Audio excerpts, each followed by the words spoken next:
उद्या अचानक नोकरी गेली किंवा घरात मेडिकल इमर्जन्सी आली तर तुमच्याकडे किती पैसे आहेत? फक्त एक प्रश्न स्वतःला विचारा.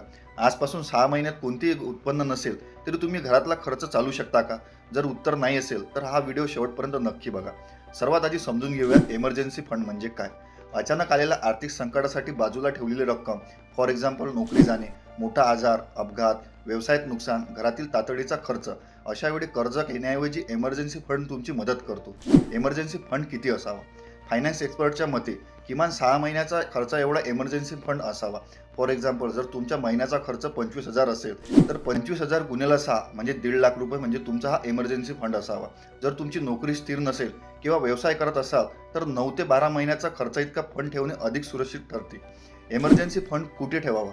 अनेक जण हा पैसा शेअर मार्केटमध्ये टाकतात, पण ही चूक आहे. इमर्जन्सी फंड असा ठेवा की गरज पडल्यास लगेच मिळेल. For example saving account, fixed deposit, liquid mutual fund यामध्ये पैसे सुरक्षित राहतात आणि गरज पडल्यास पटकन वापरता येतात. लोकांच्या मोठ्या चुका कोणत्या असतात? अनेकदा लोक असे करतात की इमर्जन्सी फंड नसताना महागडा मोबाईल घेतात, पूर्ण बचत शेअर मार्केटमध्ये गुंतवतात, क्रेडिट कार्डवर अवलंबून राहतात. हे टाळा. सर्वात आधी इमर्जन्सी फंड तयार करा, त्यानंतर मोठी गुंतवणूक सुरू करा.